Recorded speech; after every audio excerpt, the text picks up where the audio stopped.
뉴스룸을 시작하겠습니다. 내일부터 윤석열 전 대통령의 내란 혐의 형사 재판이 본격적으로 시작됩니다.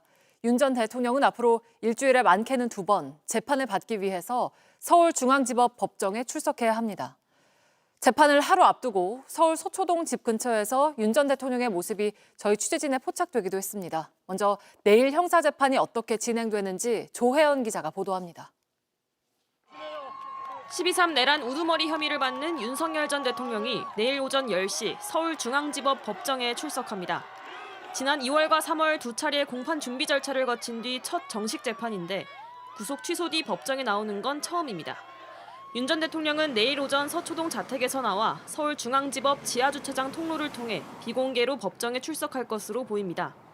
이 경우 윤 전 대통령이 차량으로 이동하는 모습 외엔 취재와 촬영이 불가능합니다. 이명박, 박근혜 전 대통령 등은 형사재판 출석 당시 호송차에서 내려 법원으로 들어가는 모습이 공개된 바 있습니다. 윤 전 대통령의 재판은 417호 형사대법정에서 열리는데 다른 전직 대통령들의 재판도 모두 이곳에서 이루어졌습니다. 재판은 윤 전 대통령의 신원을 확인하는 인정신문으로 시작합니다. 생년월일과 현재 직업, 그리고 거주지를 묻는 재판장 질문에 윤 전 대통령이 답해야 합니다. 박 전 대통령은 2017년 첫 형사재판에서 직업은 무직이라고 답변했습니다. 그 뒤 검찰이 내란 우두머리 혐의에 대한 공소사실을 낭독하면 윤 전 대통령도 직접 혐의를 인정하는지 여부를 밝히게 됩니다. 윤 전 대통령은 앞서 헌법재판소 탄핵심판 과정에서 내란 혐의를 전부 부인했습니다. 이런 조치들의 어떤 부분이 내란이고 범죄라는 것인지 도대체 이해할 수가 없습니다. 내일도 같은 취지의 의견을 밝힐 것으로 예상됩니다. 이후 검찰에서 제출한 증거들에 대한 동의 여부를 확인한 뒤 증인신문이 진행됩니다.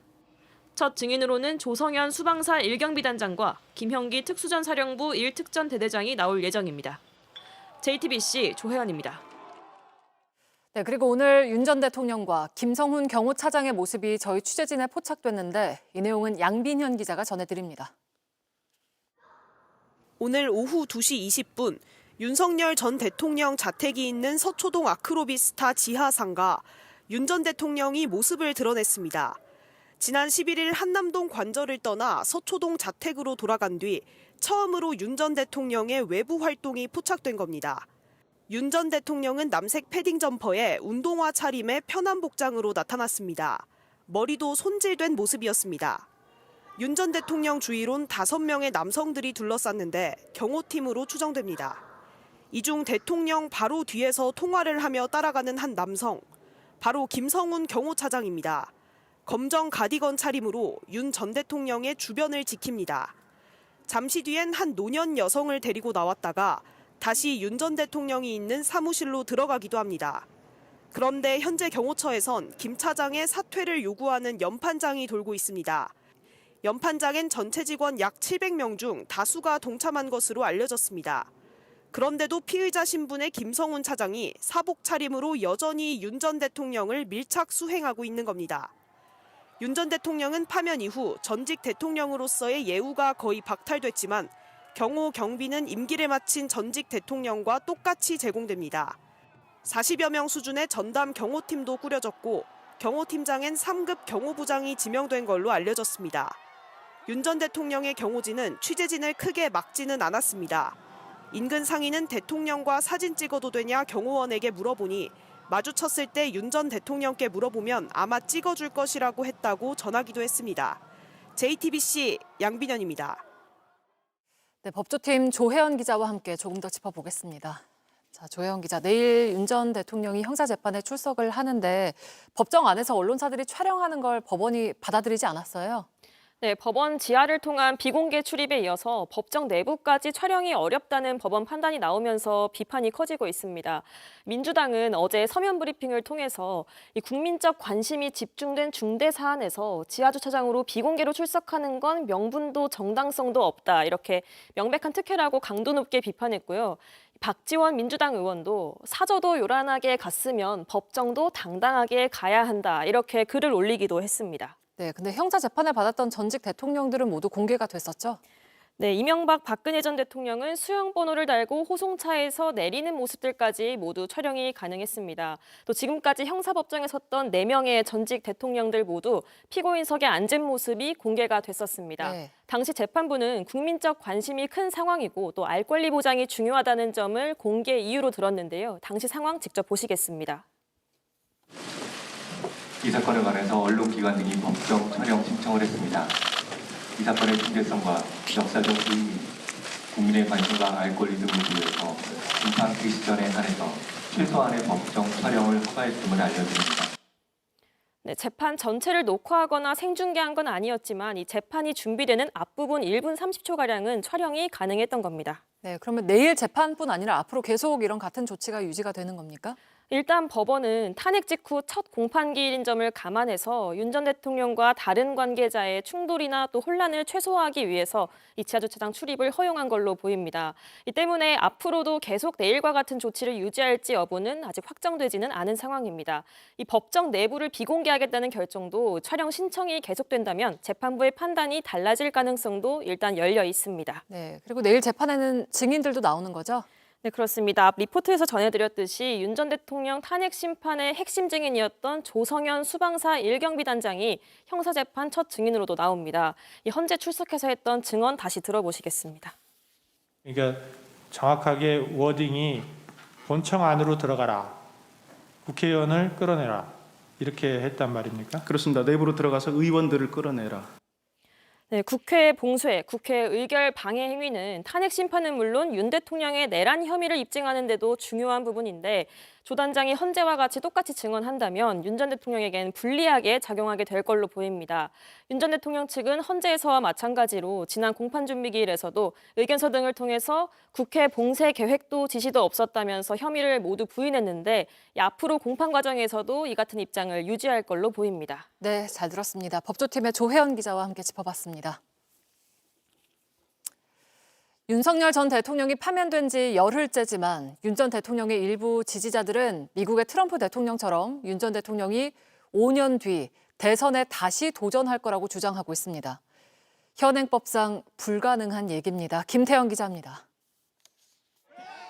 윤석열 전 대통령이 지난 11일 한남동 관저를 떠나면서 한 지지자에게 받은 모자입니다. 대한민국을 다시 위대하게라고 영문으로 적혀 있습니다. 재선에 성공한 트럼프 대통령의 선거 구호였던 미국을 다시 위대하게가 새겨진 빨간 모자를 연상케 합니다. 윤 전 대통령은 대한민국 국민의 한 사람으로 돌아가 나라와 국민을 위한 새로운 길을 찾겠다고 밝혀 향후 정치 재개 가능성을 열어놓기도 했습니다. 일부 지지층에선 이런 윤 전 대통령이 5년 뒤 대선에 나올 것이라고 주장합니다. 윤석열 대통령의 뚝심이 보통 센 게 아니에요. 5년 후면 윤석열 대통령을 다시 모실 수 있어. 전광훈 씨는 대통령실 전광삼 시민사회 수석과의 친분을 강조하며 전 수석과의 대화 내용을 근거로 들었습니다. 그런데 5년 후에는 나오냐 그랬더니 5년 후에는 반드시 나온다고 얘기하더라는 거예요. 하지만 정작 전 수석은 JTBC와의 통화에서 최근에 만난 적도 그런 말을 한 적도 없다며 사실이 아니라고 선을 그었습니다. 현행법상으로도 대선에 다시 출마하는 건 불가능합니다. 헌법재판소법 54조에 따라 탄핵 결정으로 파면된 사람은 5년 동안 공무원이 될 수 없습니다. 또 5년이 지나도 상황이 달라지진 않습니다. 대통령 임기가 4년 중임제인 미국과 달리 우리나라는 5년 단임제여서 대통령은 한 번밖에 할 수 없습니다. JTBC 김태영입니다. 김경수 전 경남지사가 세종에서 대선 출마를 공식 선언했습니다. 이로써 더불어민주당 경선은 김 전 지사와 이재명 전 대표, 김동연 경기지사, 김두관 전 의원 4파전 구도로 정해졌습니다. 하지만 어제 발표된 경선 룰에 대한 비명계 반발이 이어지면서 경선 과정에서의 진통도 예상됩니다. 한민정 기자입니다. 풍선을 든 지지자들이 환호하며 이름을 외칩니다. 김경수 전 경남지사가 대선 출마를 공식 발표했습니다. 입법과 행정, 국정 경험을 모두 갖고 있는 유일한 후보입니다. 권역별 5대 메가시티 자치정부로 대한민국의 새로운 성장 동력을 만들겠습니다. 노무현 문재인 정부에서 일했던 김 전 지사는 지방 분권과 통합, 연대를 강조했습니다. 내란 종식의 완성은 개헌이라고 했고 대통령실과 행정수도를 세종시로 완전히 이전하겠다고도 했습니다. 민주당이 전날 권리당원 50%와 일반 국민 여론조사 50% 방식의 국민 참여 경선을 확정한 데 대한 반발도 이어졌습니다. 역선택 방지와 당내 요구사항을 고려한 결정이라고 했지만 비명계는 당 유력 주자인 이재명 전 대표에게만 유리한 방식이라고 비판했습니다.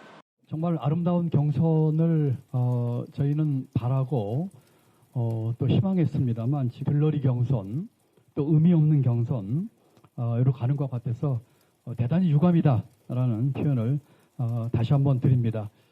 김두관 전 의원도 경선 참여를 숙고하겠다며 불출마 가능성을 열어놨습니다. 이런 가운데 조국혁신당은 민주당의 공동선거대책위원회 구성을 제안했습니다. 민주당의 후보가 선출되면 민주당과 조국혁신당이 공동선대위를 꾸릴 수 있는 방안에 대해서 협의를 하자고 했고요. 이후에 각종 정책 공약과 관련해서도 제안은 어제 다 해놓은 상태입니다. 이재명 전 대표는 내일 AI 반도체 스타트업인 퓨리오사 AI를 방문하는 등 본격 대선 행보를 이어갈 계획입니다. JTBC 한민정입니다. 국민의힘에서는 유승민 전 의원이 경선에 참여하지 않겠다고 했습니다. 유 전 의원은 당이 제대로 된 반성과 변화의 길을 거부하고 있다고 했습니다. 친윤계 핵심인 윤상현 의원은 출마의 뜻을 밝혔습니다. 최연수 기자입니다. 국민의힘 유승민 전 의원이 오늘 자신의 소셜미디어를 통해 국민의힘 경선에 참여하지 않겠다는 뜻을 밝혔습니다. 보수 대통령이 연속 탄핵을 당했지만 당이 제대로 된 반성과 변화의 길을 거부하고 있다는 게 이유였습니다. 유 전 의원은 이재명을 상대로 이기겠다는 생각이 정말 조금이라도 있는지 묻고 싶다며 대선 패배를 기정사실화하고 패배 후 기득권에 집착하는 모습에 분노한다고 말했습니다. 그러면서 옳지 않은 길에 발을 딛지 않겠다며 꿈꾸는 진정한 보수의 길을 가겠다고 했습니다. 어제 오세훈 서울시장의 연이은 경선 불출마 선언입니다. 탄핵 반대파의 핵심인 친윤계 윤상현 의원은 대선 출마에 의지를 내비쳤습니다. 오는 15일 후보 등록을 한 뒤 본격적으로 나설 것으로 보입니다. 후보자들은 휴일에도 분주한 시간을 보냈습니다. 안철수 의원은 연금개혁 등 대선 공약을 발표했고 제왕적 대통령제를 종식하고 책임총리제를 도입하겠습니다.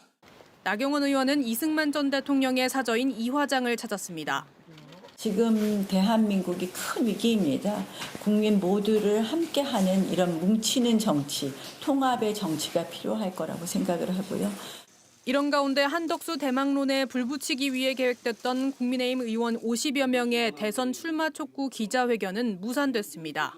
한덕수 대통령 권한대행이 출마 의사를 명확하게 표시하지 않은 상황에서 당 지도부가 경선 관리에 차질을 빚을 수 있다며 만류한 것으로 알려졌습니다. JTBC 최연수입니다. 지난 9일 보석으로 풀려난 명태균 씨가 소셜미디어에 콜로세움 철창에 갇혀있던 굶주린 사자가 뛰쳐나와 서 있다며 자신의 상황을 빗대 적은 듯한 글을 올렸습니다. 명 씨는 어떤 먹잇감을 먼저 물고 뜯어야 환호할까라며 그 누구도 나에게 거짓을 강요하지 말라고 했습니다. 정치권을 향한 폭로를 예고한 것으로 풀이됩니다. 4월 중순인데 다시 겨울 모습이 보였습니다. 강원도엔 10cm 가까운 눈이 왔고 오늘 낮 전국 곳곳에는 우박이 내리기도 했습니다. 강한 바람에 황사까지 겹친 하루였습니다. 이한길 기자입니다. 해발 1,450m 설악산 소청대피소에 눈보라가 몰아칩니다. 구름에 덮여 주변은 온통 하얗게 변했습니다. 미시령 인근 도로를 비추는 CCTV는 눈발에 가려 차량이 제대로 보이지 않을 정도입니다. 밤사이 강원 등 산간 지역에 많게는 10cm 가까운 눈이 내렸습니다. 수도권에도 오전까지 눈이나 비가 이어졌습니다. 나 전에 눈이 내렸다. 눈이 내렸어? 어머, 이게 뭐야? 눈이 잦아드는가 싶더니 낮이 되면서 갑자기 우박이 쏟아졌습니다. 기온도 뚝 떨어져 서울 낮 최고 기온은 하루 만에 14도나 낮아졌습니다. 갑작스러운 추위 탓에 이제 막 피기 시작한 배꽃은 모두 얼어버렸습니다. 배꽃 수정이 안 되면은 배는 열매 자체가 이제 안 열리죠. 안 열리면 뭐 수확할 게 없는 거고. 4월 중순이라 봄이 온 줄 알았는데 다시 겨울이 찾아온 듯한 날씨. 갑작스럽게 북쪽에서 내려온 저기압 때문입니다. 그 영향으로 수도권과 충청 등지엔 강풍주의보가 내려졌습니다. 순간 시속 70km가 넘는 바람 탓에 피해도 잇따랐습니다.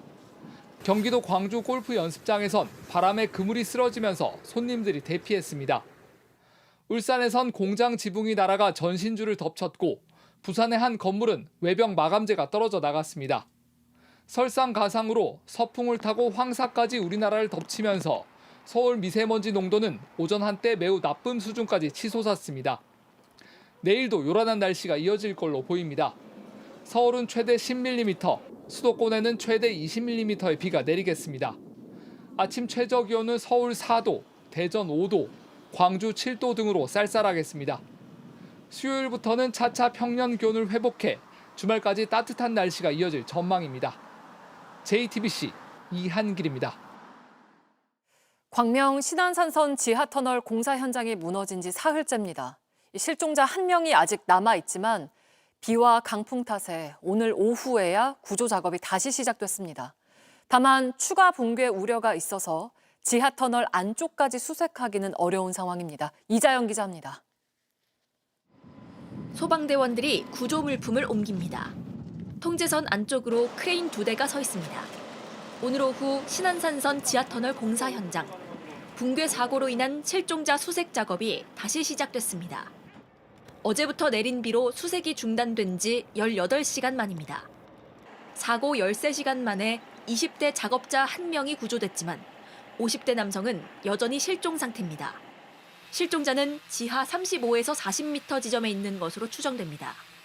연락이 닿지 않는 데다 생존자들의 증언과 달리 컨테이너 안에서도 발견되지 않아 정확한 위치도 생존 여부도 아직 알 수 없습니다. 악천후로 인해 추가 붕괴 가능성이 있어 무너진 지하터널 아래쪽으로 직접 들어가 수색하기는 어렵습니다. 강수로 인해서 그 크랙이 훨씬 심하게 그 상부 쪽에 심하게 변경된 걸 확인했습니다. 위험 요소가 너무 많아가지고 여기저기서 할 수가 없습니다. 어제 안쪽으로 들어갔던 구조대원들은 일부 구조물이 떨어지는 모습을 목격하거나 갈라지는 듯한 소음을 들은 것으로 전해졌습니다. 실제로 침하가 계속되고 있는데 사고 이후 집안이 1.5m가량 내려앉은 것으로 파악됐습니다. 토목, 지질 전문가가 참여해 상황 판단 회의를 거치고서야 작업 가능 범위가 정해졌습니다. 소방은 오늘 주변 위험물을 제거해 안전을 확보하는 데 집중했습니다. 공사장 주변 안전 펜스를 치우고 아래로 떨어질 위험이 있는 컨테이너나 굴착기 등을 고정했습니다. 소방 관계자는 실종자와 그 가족들을 위해 신속히 구조할 수 있도록 유관기관과 최선을 다하겠다고 밝혔습니다. JTBC 이자연입니다. 오늘 새벽 부산의 한 도시철도 공사 현장 근처 도로에서 대형 땅 꺼짐이 발생했습니다. 또 서울 마포에서도 땅이 내려앉는 사고로 도로가 통제됐습니다. 정진명 기자입니다. 횡단보도가 있는 도로 중간이 주저앉았습니다. 땅이 꺼진 겁니다. 가로 5m, 세로 3m, 깊이는 5m 가까이 됩니다. 오늘 새벽 5시쯤 땅 꺼짐이 발생할 것 같다는 신고를 받고 조치를 하던 중 사고가 발생했습니다. 땅 꺼짐 현상은 부산 도시철도 사상 하단선 공사장 인근입니다. 부산시와 도시철도 시공사 등은 집안 침하 원인을 파악하는 한편 임시 복구 공사를 진행하고 있습니다. 지금까지는 지하 매설물이 부서지면서 땅 속에 이상이 생긴 것으로 보고 있습니다. 보스박스에서 터져서 토사 유실이나 우수든 지하수든 흐름의 변화가 있었다라는 점, 그게 지금까지 저희가 확인한 부분입니다. 연약 집안인 사상 하단선 공사 현장에서는 이번까지 13차례 크고 작은 집안 침하가 있었습니다. 낡은 상하수도관 등 지하 매설물이 얽혀 있는 데다 지하철 공사까지 진행되면서 문제 해결이 마땅치 않습니다. 국가 정책으로 앞으로는 지하 공동화 사업을 단계적으로 해 나가는 방법밖에 없습니다. 공동구를 이제 개발해 나가야 되죠. 오늘 오전 8시 50분쯤 서울 마포구 애우개역 2번 출구 앞 차로에서도 지름 40cm, 깊이 1.3m 규모의 땅꺼짐이 발생했습니다. 마포구는 땅꺼짐 아래 부분에 있던 하수관이 파열된 걸 확인하고 연관성을 조사 중입니다. 쏟아지는 빗줄기 속에서 검은 연기가 쉴 새 없이 뿜어져 나옵니다. 어젯밤 11시 반쯤 부산 사하구 철강 제조업체 야적장에서 불이 났습니다. 인명피해는 없었지만 폐기물이 켜켜이 쌓여 있어 완전 진화까지는 어려움을 겪고 있습니다. JTBC 정진명입니다. 미국 트럼프 행정부가 스마트폰과 컴퓨터를 상호 관세에서 제외하기로 했습니다. 다만 별도의 반도체 관세를 예고하면서 글로벌 경제의 불확실성은 여전할 거란 분석입니다. 워싱턴 정강은 특파원입니다. 트럼프 행정부가 스마트폰과 컴퓨터 등 일부 전자제품을 상호 관세에서 제외하겠다고 밝혔습니다. 메모리 칩, 반도체 제조 장비 등도 제외 품목에 포함됐습니다. 당장 삼성전자와 애플 등이 한숨을 돌릴 수 있게 됐습니다. 이들 회사는 각각 125%와 46%씩 고율 상호 관세가 부과된 중국과 베트남 등에서 스마트폰 대부분을 생산해 왔습니다. 특히 미국 소비자들 사이엔 아이폰 가격이 $2,000 이상, 우리 돈 300만 원 넘게 치솟을 거란 우려가 컸습니다. I would not pay $2,300 for an iPhone for the newest iPhone for any reason. No. 트럼프 대통령이 미국 소비자들의 반발을 고려해 일단 한 발 물러선 거란 분석이 나옵니다. 앞서 트럼프 대통령은 중국을 제외한 대부분 나라들의 상호 관세를 석 달간 유예한 바 있습니다. 하지만 전 세계 국가에 부과되는 기본 관세 10%는 여전히 유지하고 있습니다.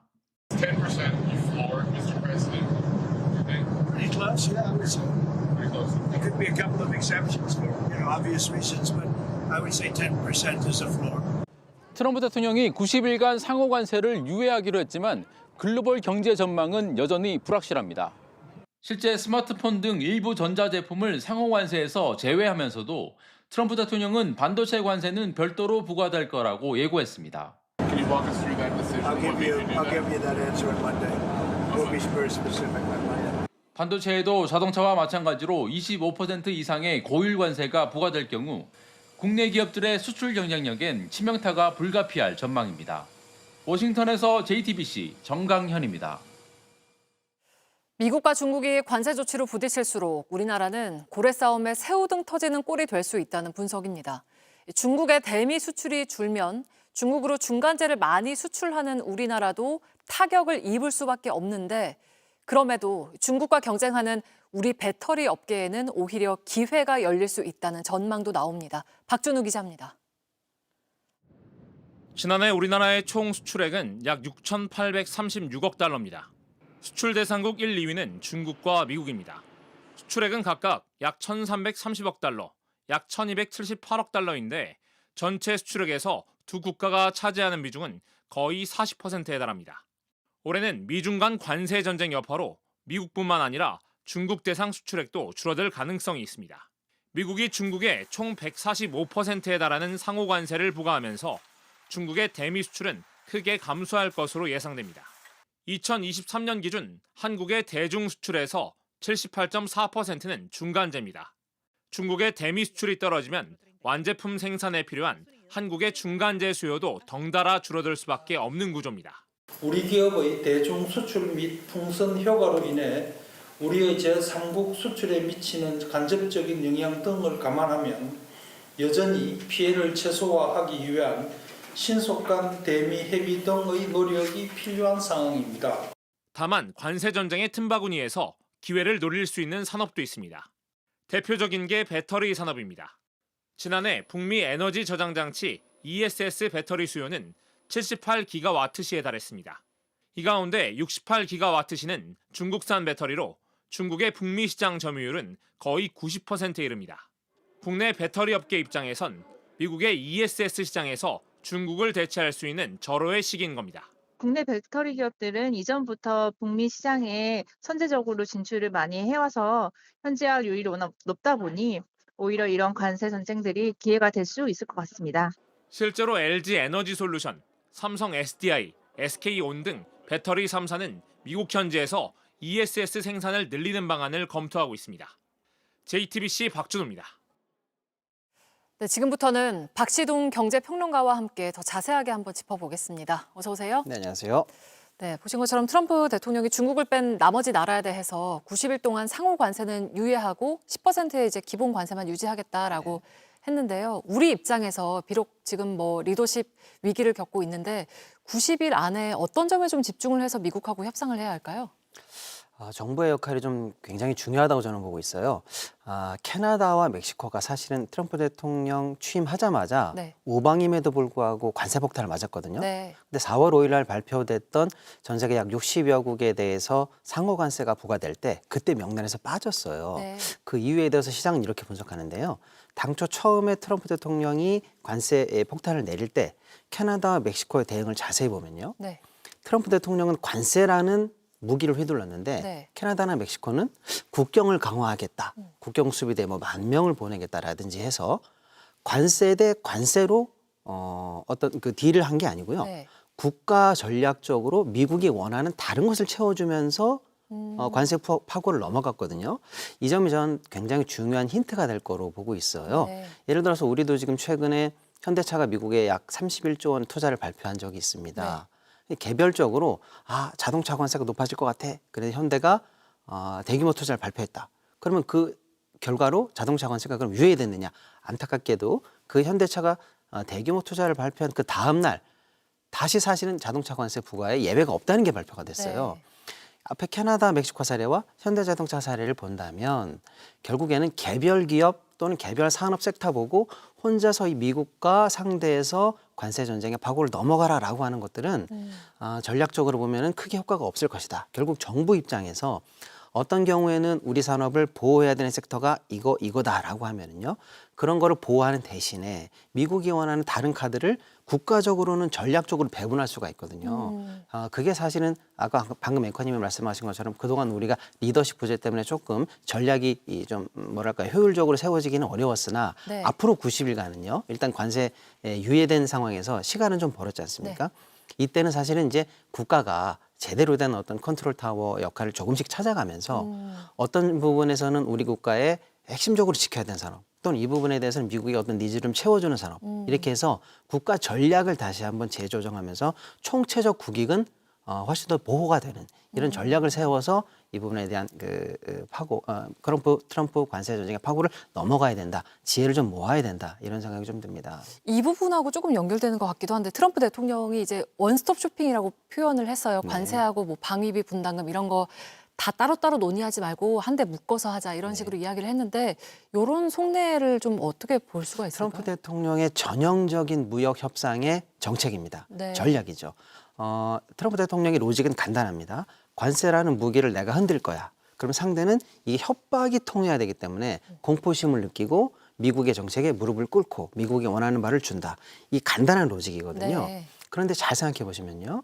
이 협박이 통하기 위해서는 이 협박이 통하는 섹터에 하나의 테이블 위에 다양한 물건들이 다 올라올수록 트럼프 대통령이 원하는 전략은 더 효과가 세지는 거예요. 예를 들어서 방위비 협상을 개별적으로 해본다고 해볼게요.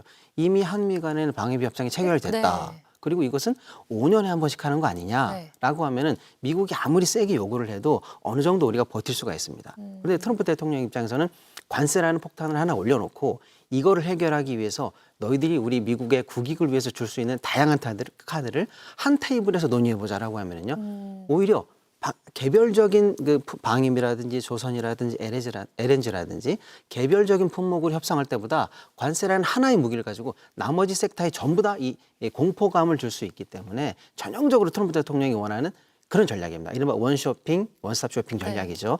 우리는 사실은 이 부분에 대해서 이게 트럼프 전략이라는 걸 간파하고 사실은 섹터를 나누고 관세 파고의 직접적인 영향권 밖으로 어떤 그 협상의 대상을 계속 밀어낼수록 유리한 장이 열린다라는 걸 좀 알아야 될 것 같습니다. 네, 알겠습니다. 일단 저희가 짧게 마지막으로 한번 여쭤보고 싶은 건 미국과 중국이 이렇게 강대강으로 부딪히는 상황에서 우리나라는 좀 어떤 방식을 취해야 할까요? 사실은 굉장히 어려운 측면이 많습니다. 세계 제1대 시장과 2대 시장이 전부 다 사실 우리 입장에서도 1대 시장과 2대 시장이에요. 네. 근데 지금 양측이 지금 어마어마한 사실은 상호 보복 관세를 현재 주고받고 있거든요. 사실상 교역 중단에 가까운 수준의 지금 현재 지금 관세 폭탄을 지금 서로 주고받고 있거든요. 우리가 사실은 미국에다가 현재 약 1년에 한 550억 불 정도의 무역 흑자를 보고 있는데 상호 관세가 이 정도로 세지면 우리가 보고 있는 흑자 수준의 약 5분의 3 정도가 감소된다라는 지금 보고서가 나올 정도입니다. 굉장히 어려운 상황이거든요. 다만 아까 우리 사전에 나왔던 리포트에서도 나온 것처럼 중국을 미국이 최대한 견제하는 사이에 우리가 그동안 중국에 추격을 당하는 섹터 내에서는 오히려 중국의 추격을 따돌릴 수 있는 기회도 열리거든요. 네. 굉장히 지혜로운 부분이 좀 필요하다 이렇게 좀 보고 있습니다. 네, 알겠습니다. 저희가 시간 관계상 오늘 여기까지 듣도록 하겠습니다. 박지동 경제평론가와 함께 짚어봤습니다. 고맙습니다. 네, 감사합니다. 백종원 대표가 운영하는 더본코리아가 고용노동부의 조사를 받게 됐습니다. 한 임원이 취업 면접을 명목으로 지원자를 술자리에 불러내서 부적절한 언행을 했다는 의혹을 들여다보기로 했습니다. 김민광 기자입니다. 고용노동부가 술자리 면접 논란과 관련해 더본코리아를 조사하기로 결정했습니다. 더본코리아는 백종원 씨가 대표로 있는 요식업체입니다. 더본코리아 소속 A부장은 2차 면접이라며 점주 모집에 지원한 여성 B씨를 술자리에 불러낸 뒤 부적절한 발언을 한 것으로 전해졌습니다. 수목장에서 이상하실 수도 있죠. 안녕하세요. 천천히 드세요. B씨는 최종 합격한 점주들과 술자리에서도 A부장이 불쾌한 신체 접촉을 시도했다고 주장했습니다. 고용노동부 천안지청은 해당 논란과 관련해 채용 절차법 위반 및 직장 내 괴롭힘 여부를 살펴볼 계획입니다. 더본코리아 측은 해당 직원은 즉시 업무 배제 및 대기 발령 조치를 시켰다. 현 사안에 대해 매우 엄중하게 바라보고 있다고 밝혔습니다. JTBC 김민관입니다. 의사협회가 한덕수 대통령 권한대행을 향해서 이번 달 안에 의정 갈등을 해결하라고 했습니다. 내년 의대 모집 인원을 원래대로 줄이고 그동안 추진해온 필수 의료 강화 정책을 모두 백지화하라는 겁니다. 의협은 또 다가오는 대선에서 각 정당 후보들이 의사들에게 유리한 공약을 채택하도록 제안하겠다고 했습니다. 예수의 생애라는 제목의 애니메이션 영상입니다. 한국 제작사가 만들고 할리우드 스타들이 목소리 출연을 했는데 북미 박스오피스 2위에 올랐습니다. 북미 3,200개 극장에서 개봉한 이후 하루 만에 약 100억 원의 티켓 매출을 올렸다는 집계 결과도 나왔습니다. 다음 주 부활절을 앞두고 북미 시장에 가족 관객을 더 끌어모을 거란 전망도 나왔습니다. 쇼트트랙 경기 도중 박지원 선수와 잇따라 충돌해서 논란을 일으켰던 황대헌 선수가 1년 만에 태극마크를 다시 달았습니다. 황대헌은 쇼트트랙 국가대표 선발전에서 최종 2위로 내년 2월 밀라노 코르티나 동계올림픽에 나설 수 있게 됐습니다. 반면 지난 2년 동안 세계 정상을 지킨 박지원은 이번 선발전에서는 최종 11위로 8위까지 오르는 국가대표팀 승선에 실패했습니다. 그만큼 이번 대표 선발전에는 이변이 이어졌는데요. 17살 고등학생 임종원 선수가 최종 순위 1위로 생애 첫 올림픽에 나갈 수 있게 됐습니다. 지난 시즌 우승팀으로 올 시즌도 우승 후보 1순위로 꼽혔던 기아가 최하위 수모를 하루 만에 털어냈습니다. 경기장 밖 주차장까지 날아간 위즈덤의 장외 홈런이 컸습니다. 오선민 기자입니다. 잘 잡아낸 수비 하나가 홈런 못지않은 환호를 불러냅니다. 기아 김규성은 외야로 빠질 것 같은 타구를 백핸드로 잡아내 정확한 송구로 아웃 처리합니다. SSG 한유섬은 펜스에 크게 부딪히는 아찔한 상황에도 한 손을 뻗어 장타가 될 뻔한 타구를 지워냅니다. 그러나 짜릿한 슈퍼캐치도 기아의 큼지막한 한 방까지 막을 순 없었습니다. 0대 0으로 맞선 2회 말 무사 1루 상황, 기아 위즈덤이 먼저 포문을 열었습니다. 왼쪽 담장을 넘어 경기장 바깥으로 날아가는 장외 홈런. 어쩌면 이 아치가 최하위 수모를 겪은 기아의 부진 탈출 신호탄이었는지 모릅니다.